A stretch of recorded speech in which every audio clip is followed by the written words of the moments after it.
So Donald Trump or not Donald Trump, but if Donald were to impose tariffs and China is not out of the woods economically, and they probably still have more monetary stimulus to do, reducing the reserve requirement ratios of commercial banks, bringing down the 7-day repo rate, you name it. China pessimism, at least in my view, could play a role in bringing us back towards that low $70 range.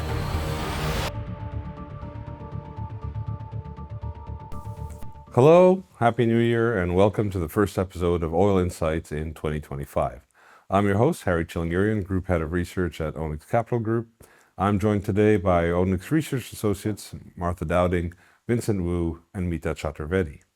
Before we start the show, please like and subscribe to the podcast. I invite you to also visit Onyx's LinkedIn and YouTube channels for more exciting and interesting content. In this episode, we will review initial price developments in 2025 and try to understand why Brent oil futures have been buoyant despite a weak fundamental outlook for this year. Regarding the fundamentals in 2025, Onyx's global oil balance shows consecutive quarterly implied global stock builds for an average of over 1 million barrels a day for 2025. While we expect global oil demand to grow roughly at 1.3 million barrels a day year on year, non-OPEC supply will show stronger growth at circa 1.5 MBD, driven by the usual suspects that are the US, Brazil, Guyana, and Canada. These countries combined contribute some 900 KBD year on year of growth in total liquids. Then, of course, there's OPEC Plus and its production and assessment. Holding OPEC's production constant, we assume that the oil supply figures for such countries as the UAE and Iraq are a lot higher than the estimates of the OPEC Secretariat's secondary sources. Our conclusion is there is little room for the return of additional OPEC barrels on the market, and should OPEC stray, then testing a $70 floor is entirely possible. I guess the good news for OPEC is that these implied stock changes will take place off a low end-of-year 2024 baseline, so we do not expect the future strip to flip into contango, but settle in shallow backwardation. From a flat price perspective, these builds will mitigate, of course, the upside risks, but should OPEC stray from its current policy and bring back barrels, we believe that the market could actually go below $70 per barrel. So as we begin 2025, there's considerable macroeconomic uncertainty ahead. The upcoming inauguration of Donald Trump as the 47th President of the United States and the ensuing impositions of tariffs will generate concerns for both economic activity and inflation. The lack of significant economic improvement in China, despite a barrage of fiscal and monetary stimulus measures, could see the resurgence of China pessimism that has weighed on oil prices in 2024. Then, of course, there's geopolitics, which could cut both ways. There's considerable expectations surrounding the diplomatic efforts that Mr. Trump will deploy, in particular in Ukraine, and these could, of course, shuffle, again, Russian oil flows. At the same time, Donald Trump is going to pursue, in most, I guess according to most people, a maximum pressure policy on Iran, and that could subtract oil supply from the market. So front-month Brent futures have rallied from late December into the second week of January to trade above $77 per barrel, and the front-month spreads of the curve have strengthened with backwardation in the prompt steepening above 70 cents. So we're going to look at some potential reasons why crude futures have rallied. At the time of this podcast, the front-month March contract was trading at $77.06 per barrel. So, as usual, we're going to begin with positioning, and I'm going to be turning to Vincent. So, Vincent, can you walk us through the positioning on Brent futures since the end of last year? Last year, especially during the autumn period, there was a lot of hesitancy in terms of deploying risk, adding to length. And have we seen a turnaround in positioning since then? Yeah, certainly. So the hesitancy seems to have disappeared towards the end of last year in December, with the most recent ICE data ending December 31, showing that money managers have built their Brent positions, long positions, back to the June-July peaks of 2024. And in fact, longs had increased their positions for 4 out of the past 5 weeks, and at an outright level are at the highest since July. So it does seem to be that there's some optimism from these money managers about the OPEC cuts tightening the crude market, as well as the potential implications of Trump's sanctions on Iran. Okay. So I guess if the net positioning has increased, we've also seen a shift in the long to short ratio. Where do we stand right now? Yeah, so the long to short ratio is a touch higher than 3-1. So at these are also the highest since June and July last year. But what's worth mentioning is that last year during that time, the flat price was considerably higher than that of right now. So possible explanation might be related to the now relatively deflated geopolitical risk premiere, notably connected to the Middle East. For example, the conflict in Gaza and southern Lebanon has subsided to the background, not as much fears of disruptions to oil production and supply, while developments in Syria have not been a cause of concern to date. But as you mentioned earlier, there might be expectations of resolution with regards to Russia and Ukraine when Mr. Trump takes office. So, I mean, we look at money managers and then we typically drill down into the CTAs, or Onyx has its own proprietary estimation of CTA positions.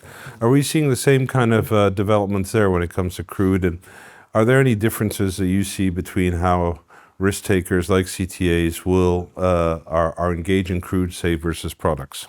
So we're seeing quite a uniform bullish flow recently from CTAs in both crude and oil products, especially because they look at it in terms of from a flat price perspective. So when Brent's leading, they will also add bullish positions to the products as well. So this week we saw net positioning in Brent from CDAs flip positive, reaching the highest level since July last year.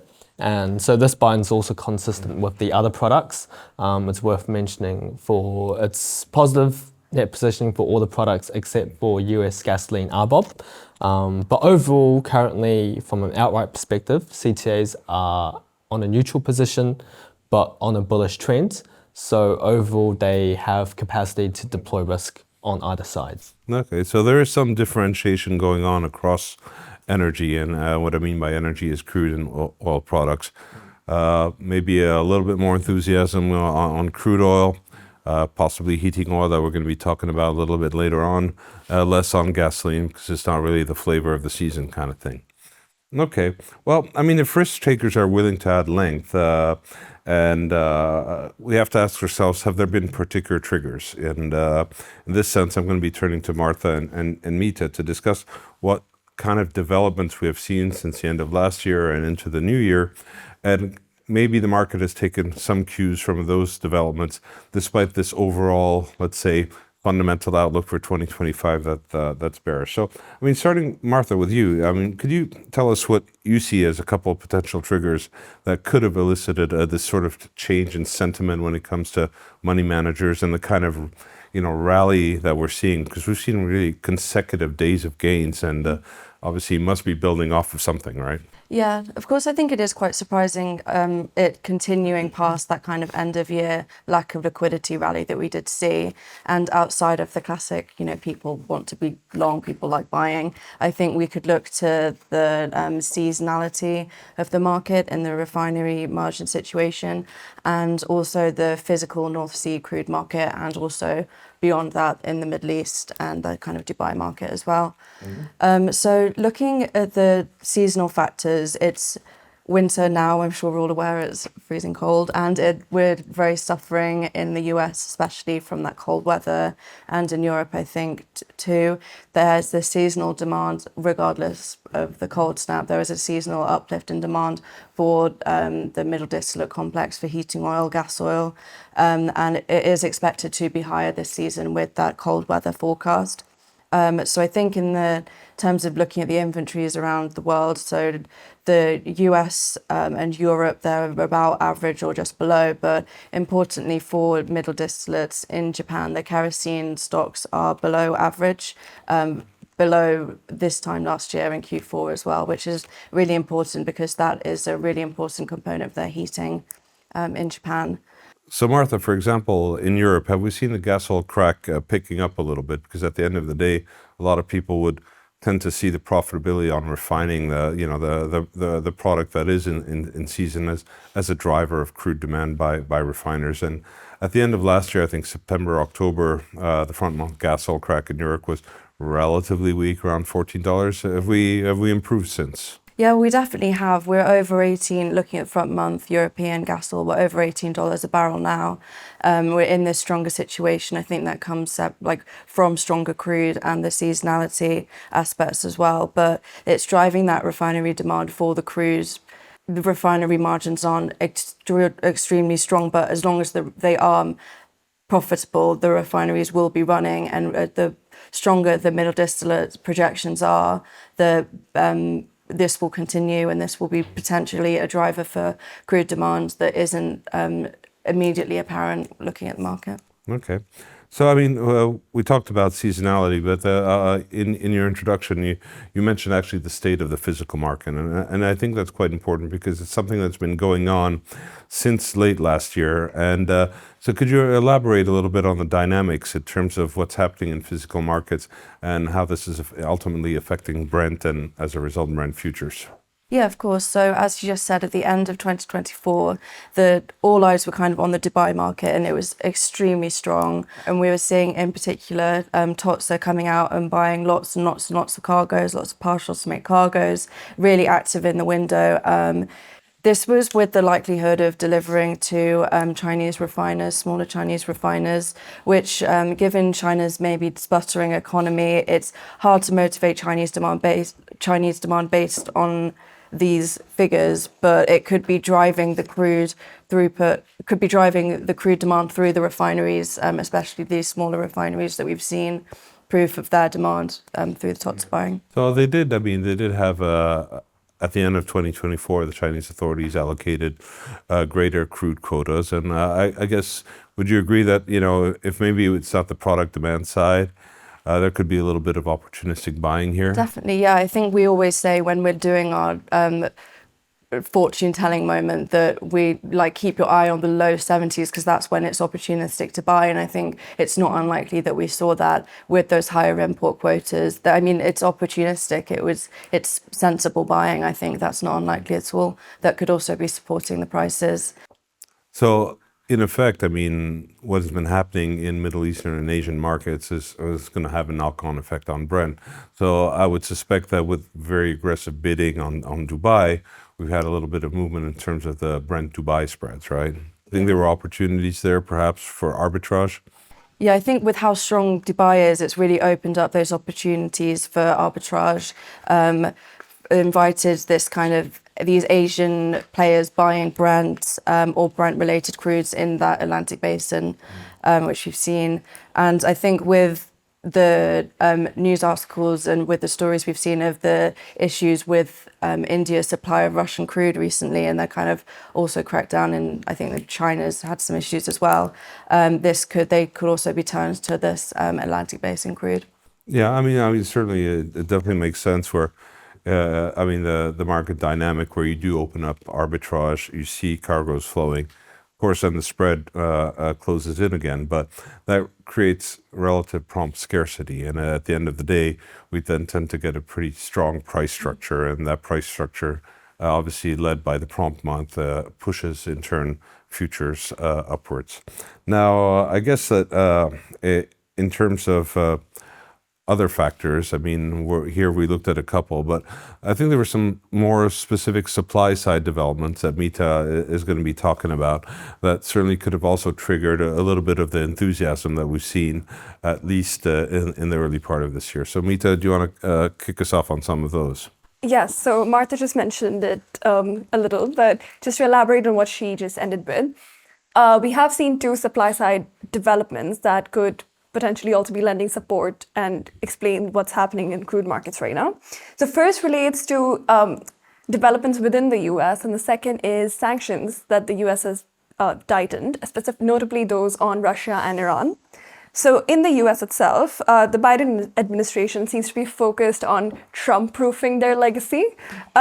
So which is exemplified in the recent banning of offshore drilling. The market sees these efforts as strong impediments that are going to take time to reverse once Trump comes into power, and before he can unleash his drill baby drill measures and increase production and exports of crude oil. President Joe Biden is indefinitely blocking offshore oil and gas development in more than 625 million acres of U.S. coastal waters, warning that drilling there is simply not worth the risks or is unnecessary for the country's energy security. It is likely that Trump will fight this ban and will need the help of Congress to do so, but that might take time, which is probably... So it's not going to be out of the gate, drill baby drill, extra supply. Exactly. So Donald Trump is going to be faced with a few legal challenges, I suppose, before he could put his agenda to work. And for those who are fretting about, a quick increase in production followed by exports, and clearly, as we know, U.S. crude being now part of the dated benchmark, therefore suppressing prices, well, he's going to have to take his time and battle it out. Otherwise, you're mentioning sanctioned crude, and I think this is particularly interesting, especially going forward, because it's really going to be one of those hot topics when Donald Trump is actually president. Yes.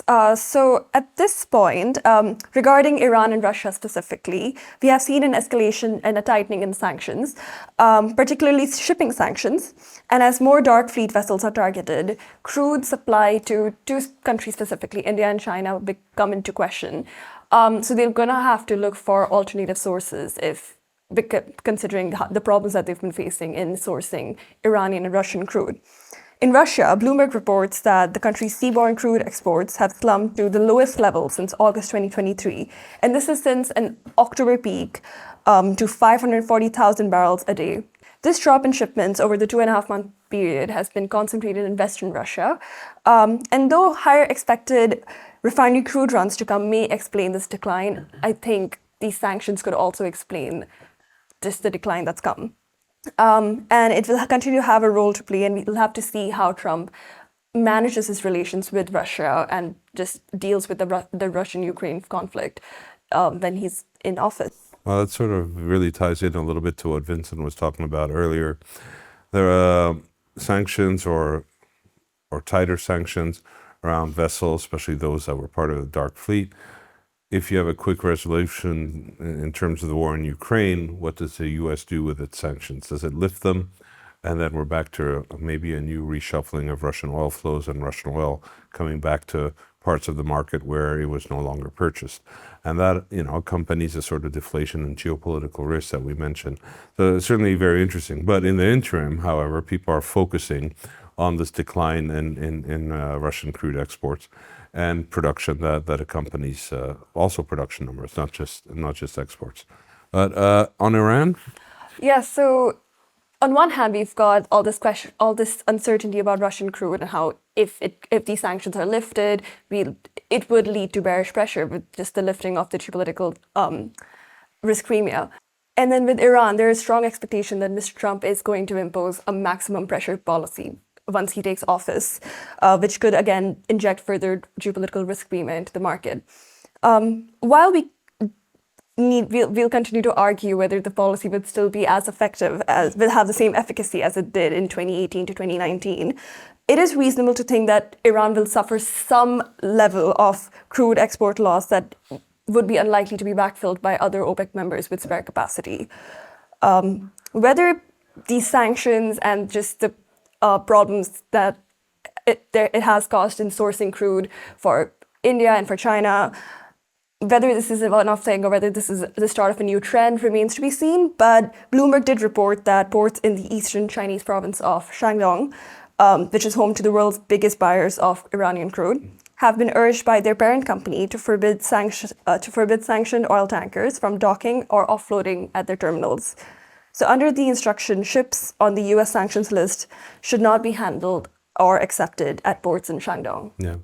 So this may be the beginning of a small dent in the trade, because typically a lot of the sanctioned ships or ships part of the dark fleet would be taking oil from Iran, parking it just off the coast of Malaysia, and then more legitimate ships would then take that crude to China. But the fact that China is taking measures in line with what they expect future U.S. foreign policy to be is interesting in of itself. So at the margins, we've had, from a supply perspective, elements to help, I guess, lift sentiment, whether that's a delay in the ramp up of U.S.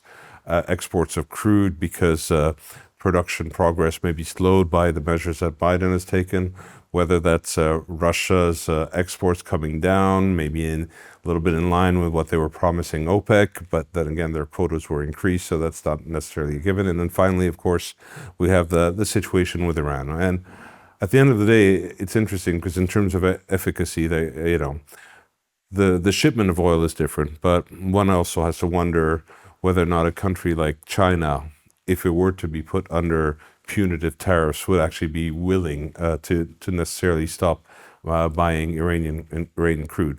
But we're not there yet. We're just speculating around some of the reasons behind this relatively strong rally. And I think all of these are perfectly legitimate. The question is more so about their sustainability in terms of keeping the price up, and which is an excellent segue to our crystal ball moment. Now, at the beginning of this week, I'd taken the view that the price of Brent would come back in a range of $75 to $73 on plain old profit taking and China pessimism. Well, we got a day left for us to fall back in the range, so there's still time. We'll see by the close of Friday whether or not some people will move out, because it is a substantial gain. We're moving from 72 to above 75. That's not a bad increment before you take your chips out of the game. So I want to ask you guys, so setting aside our end of week target, after Trump is actually in office, we're now at, around $77 per barrel Brent. Are we going to stay there once he's in office by the end of January? Will we come back into the low 70s or even move higher?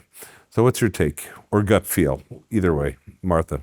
My gut feeling is that we're kind of being held up at these decently high levels, and we've got room, looking at the CFTC data, for a decent sell-off that we have lacked previously. I think the market's kind of suspending disbelief, and we're all kind of playing a game of, is he joking, with a lot of the things that is being said. I think, in my opinion, the most important, well, not the most important, I think the thing to be watching very closely is the Panama Canal changes, how serious he is about that, because the impacts on freight and therefore oil and all the products would be just astronomical. And if that rhetoric becomes more serious, that may start to get priced in. But I think my gut reaction is that we'll stay nice and high, and then we'll go back to our the normal we spent all year at, 70, below 75. But yeah. Mita, what's your take? I think in terms of price targets, I agree with Martha. I don't think we're going to go further high from here. Just on a candlestick perspective, we did see a bearish candle yesterday, and it was a significantly bearish candle in the March futures. That, alongside the build in gasoline and distillates this week, and according to the EIA stats, and just China's economic concerns as well, as making me a bit cautious at these levels. But as for the end of the month, it is hard to say the exact range it'd be in. I don't think it's going to, if I had to choose something, if I had to put my money on something, it'd probably be that it's going to be around 75. But I think it's important to keep an eye on the situation on the winter storms in the US, which has been keeping heating oil demand supported right now, which has been really important, and whether they impact infrastructure. If, let's say, there's if it gets worse and infrastructure is affected in Chicago or in the Gulf of Mexico, that would be very significant for prices. And the second thing to keep an eye on is Trump's agenda upon entering office, in terms of, there are all these expectations that he's going to bring peace to Ukraine, for example. And what does that mean? Does that mean there'll be more Russian crude in the market? Because then that's bearish. But if his policy, again, as I mentioned earlier, on the flip side, we've got his policy on Iran, which could exacerbate the risk premium right now. Yeah. So, it'll be one to watch in terms of these two things. But none of you guys are actually particularly I'd say constructive on price post Donald assuming office behind the famous Resolute office desk. But Vincent's a perennial bull, so are you taking us to 85, or are you a little bit more cautious? I would be more cautious. I would say that Brent would consolidate around the 75 region. It's still semi-bullish because, of course, I do expect prices to easily be supported above 70. There's a few reasons for my more neutral view. Of course, with Trump coming in, it's anyone's guess how he will balance this his geopolitical or foreign policy strategy around Middle East, around Russia, Ukraine.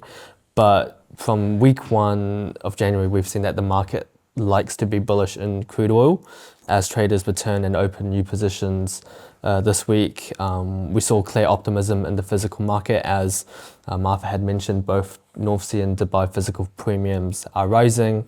Also, as Mita mentioned, China's is becoming more cautious about sanctions on Iranian crude, more specifically the sanctions enforcement from the US. They're taking these threats seriously, with Shandong ports announcing a ban on these sanctioned ships, which may reduce TPOL imports of Iranian crude. But again, I think rallies into the high 70s could easily be faded, as we saw on Wednesday. Brent tested 78, but quickly came off. And that's especially in the context of poor economic data out of Europe and China. So that's still a big concern in terms of macro.